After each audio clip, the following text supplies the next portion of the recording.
Hello everyone, this is Aimsell back at it again with another Arcane Odyssey video, and today we're going to be talking about Mage and the NIMBUS update. Now, Mage alongside Warrior right now is easily the best two classes in the game. It's not even a competition considering the nerfs that Conjurer and Hybrid classes got, and the buffs that the pure builds except from Berserker got. So for this video I'm just going to be talking about Mage, specifically talking about the buffs and what makes it such a good class now, and the difference between Mage right now and compared to pre-Nimbus C. But before I continue, a like and sub would be greatly appreciated as I'm trying to reach 10k subs by June. If you could do that, that would mean the world to me, and thank you guys so much for watching. So yeah, first of all, let's first go through the changes that were made to Mage during the Nimbus C. So first of all, the blasts got reworked for Mage. So now the blast, hitbox, and clash box are identical. And I'd basically put it into simple terms, the visual shape of the blast is now its entire hitbox. So pre-Nimbus C update, let's say you were using drill, for example, and you try to aim someone, but you intentionally try to miss them, it would phase, the part of the drill shape would actually phase through and wouldn't do any damage. But now that doesn't happen. The entire shape of the blast is now its hitbox, which basically buffs its size, making it easier to hit. And if any PvPers are watching this, you might remember from 1.12 the sheer cancer shadow mages that would run drill, and yeah, those were not very fun to fight against. I remember that very, very clearly.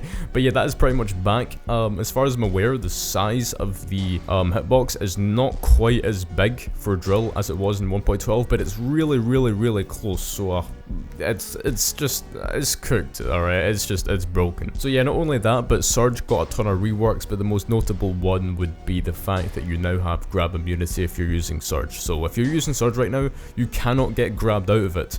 And I was talking to Intex earlier about this, and I don't think this was explicitly stated anywhere in the balance stock. I could be wrong though, it might just be there and I'm just blind, but Intex was talking about how he was 1v1ing, I think it was Yoshi yesterday, and he tried to snare Yoshi out of his Surge and it just didn't work for some reason.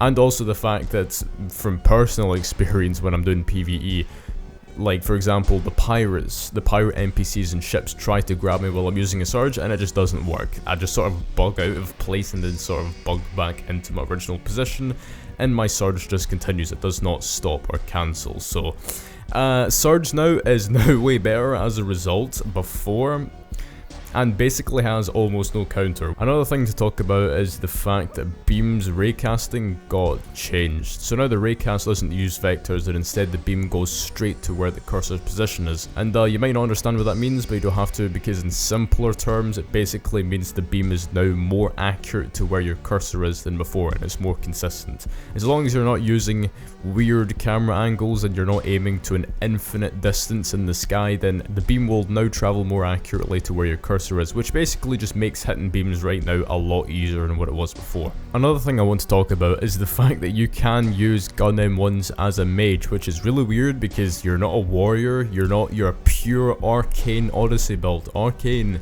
you're a pure magic build, but you can somehow use gun M1s as a mage and do the full amount of damage as well. Now that is getting changed in the future, I'm pretty sure, but I don't know why it wasn't changed during, like, on Nimbus release. That shouldn't have been a thing, but it is what it is. And that's another thing, because if you're trying to fight someone and they have N-lag, then the gun M1s will be very, very, very useful to have. Especially if your opponent's using Sparrow Thrust on Warrior. You know, as a mage, you can simply just pull out some guns and fucking shoot the fucker. And they'll be bamboozled because you're a mage. Yeah, and you're firing guns. Also, another thing to talk about is the fact that Leap has less startup and the base beam range was increased. So now beams go just a lot further than they were before, which is kind of ridiculous. The NIMBUS C update. In other words, it's cooked. It's done for. The game's done for. However, luckily tomorrow we're going to be seeing the Easter update at 3 PM EST. And to ensure that there are no bugs on that release, like, you know, for example, what happened during the Nimbus C release, there are more changes that were made than what I've said, but they're sort of not too important. But you can go and read them in the Trello if you want.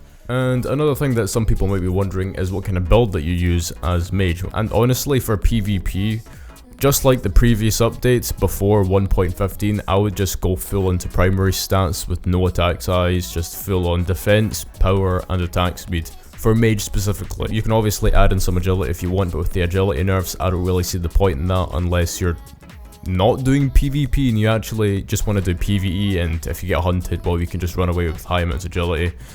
But yeah, honestly, just primary stats is the best. Now, I don't have a build for mage. This build is the same build that I use for my warrior. So I have 48 attack size because obviously spiral thrust with attack size is kind of ridiculous. But yeah, now ideally, obviously, as I said before, I would run 0 attack size, but I can't be bothered changing it until I can actually find out what sort of things I can go for, because the Arcane Odyssey gear builder hasn't actually updated yet. So yeah, we're just gonna have to wait till that updates, and then people can cook up all sorts of builds, and then I'll probably make build videos for warriors, conjurers, mages, berserkers, stuff like that. But if you're just curious on the build that I'm using anyways, by the way, this is the same build that I was using in the PvP clips that was being shown to you at the start of the video. It's basically just full sunken warrior set with armored, and these two are piercing, and this is a blasted brisk shadow arc sphere. And this has 2 gates, and all this is Candelera. And all in all, this gives me 62 power, 1200 defense, roughly 50 attack size, 215 attack speed, 2 insanity, and 70 armor piercing now. So yeah, that's going to be it for this short video. Now I'm going to be live streaming tomorrow the Easter event. So if you guys want to hop in during that live stream at 3 PM EST, then make sure to join my Discord server. Link is down in the description down below. And just hang out and ask me any questions you want during that. And yeah, so yeah, I'll see you guys later.